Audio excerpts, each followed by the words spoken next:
চলে গেছো তাতে কি, নতুন একটা পেয়েছি তোমার চেয়ে অনেক সুন্দরী। আমার সাথে উকিল আছে মফিজ, সে একটা না দুইটা না 4-5টা করে মেশিন সামলায়। তা আমরা তার কাছে জানতে চাই, ভাই আপনি মেশিনগুলো কিভাবে সামলান? দেখুন সম্মানিত শ্রোতা দর্শক যারা এই ভিডিওতে এসেছেন, প্রথমে গান শুনেছেন, পরে বলা যেতে পারে আমার একজন ক্লায়েন্ট। আমি কয়টা মেশিন সামলাই?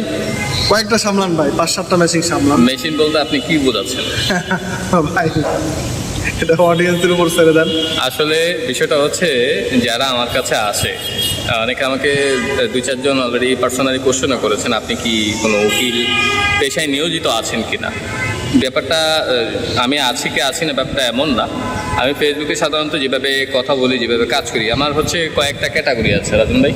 আচ্ছা। আমি পার্সোনালি কেমন এক যে মুভমেন্টগুলো সেগুলো হচ্ছে একরকম, লেখা একরকম, দেন হচ্ছে আরও বিষয় যেগুলো আছে এগুলো কিন্তু আরেক রকম। হ্যাঁ, মানুষের অনেক রকমের চারিত্রিক বৈশিষ্ট্যগুলো থাকে। ফেসবুক এলো মেশিন কোয়ালিটি আর অন্য কোয়ালিটির হিসাব বলা যাবে না এখানে। ফেসবুকে হ্যাঁ, তো এখানে কে কি বললো না বললো ওটা বিষয় না। এখন বলেন মেশিনগুলো কিভাবে সামলান? মেশিনগুলো আমি সামলাই না, বরঞ্চ মেশিন আমার সামলায়। মেশিন আমার সামলায়। কথা যখন উঠেছে, কথা প্রসঙ্গে, সেটা আমি বলি। তো এক ব্যক্তি এসেছে, মফিজের ওয়াইফ, সে বলতেছে যে উকিল সাহেব আপনার তথ্য কোনো না কোনোভাবে পাইছি পাশের বাড়ির এক ভাবির কাছে। আচ্ছা। তো ভাবিরেও আমি সামলাইছি। তো সেই সামলানোর কারণে ভাবি বলছে যে অনেক বেস্ট একটা উকিল আছে, অমুক জায়গায় যান। তো আসাতে এখন ঘটনা আমি আগে শুনি ঘটনা কি, কারণ আমার একটাই লক্ষ্য থাকে, আমার এই ক্লায়েন্টটাকে জরুরি যে সেবাগুলো আছে এগুলো দিয়ে কোনো রকম থামানো। আচ্ছা। তো ওনার হাজব্যান্ডের নাম হচ্ছে কি যেন, মফিজ। তো এই মফিজ সাহেবের হচ্ছে দুর্বল, মানে পারে না বলতে একটু শুনেন, মানে আমার থেকে বেশি যদি বলে ফেলে কি পারে না পারা, অডিয়েন্স কিন্তু তখন এইটাকে কীভাবে নেবে যায় না। পরে বলে যে তার দুর্বল। এখন ঘটনা হচ্ছে কি দুর্বল, আমি মফিজের ঘটনা বিস্তারিত শুনলাম, আপনিও শুনেন।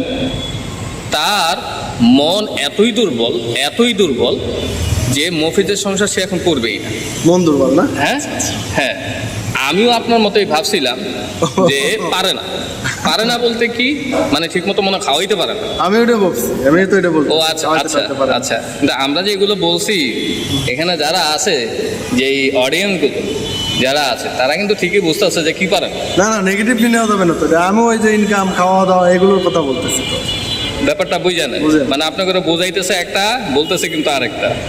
তো এখন এই যে পারে না, পরে আমি কি করি, আমি আবার তাদেরকে আমার আয়ত্তে নিয়ে আসি। আপনি তো ব্যাপক পারেন। হ্যাঁ, আমি ব্যাপক পারি, আমি পারি প্রায় 2-3 মিনিটের মতো পারি আর কি, বোঝানোর জন্য আর কি। আমার অডিয়েন্স যারা আসে তাদেরকে 2-3 মিনিট বোঝাই হয়ে যায়। তো তাবড়াবো, বুঝছেন? আবার চেম্বারের নামে মামলা হয়ে যাবো কয়েকটা, পরে দেখবেন ঝামেলায় পড়ে গেছে। আল্লাহ, বুঝছেন? আসলে সত্যি কথা বলতে দুইজনের সাথে অনেকদিন পর দেখা, তো মানে ভিডিও যে করবো, জাস্ট ক্যামেরা ধরছি আর মানে অটোমেটিকলি চলে আসতেছে কথা। আমরা একটু আলোচনা করতেছি, আমরা এখন দেয়াবাড়ি যাবো, একটু ঘুরবো, ওখানেও আমরা অনেক খাবো আর কি। অনেক পায় আছে অনেকে, আমরা তো অনেক ব্যাপক পারি, ওখানেও আছে। ঠিক আছে, ব্যাপক পারে তো, পার্সোনালি উনি ব্যাপক পারে, ওনার খাওয়াইতে পারে আর কি ভাই, খাওয়াইতে পারে। হ্যাঁ, কারণ ওই ক্যাফে দরবারে আমি প্রায় কয়েকজনকে এনেছিলাম। আমার অফিসে ছোট ভাই একটা ছিল, আমার স্টুডেন্ট ছিল, তার মা ছিল, আমার বোন ছিল।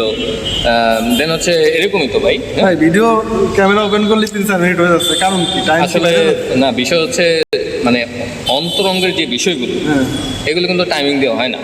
ক্যামেরা ধরলে না 4 মিনিট হয়ে গেল না। এই বিষয় হচ্ছে আমরা তো একটা ফিলে ছিলাম, ওই যে আপনার সাথে দেখা হয় না, কথা বলতেছি, তাই না? তো বিষয়টা হচ্ছে এটা। Thank you.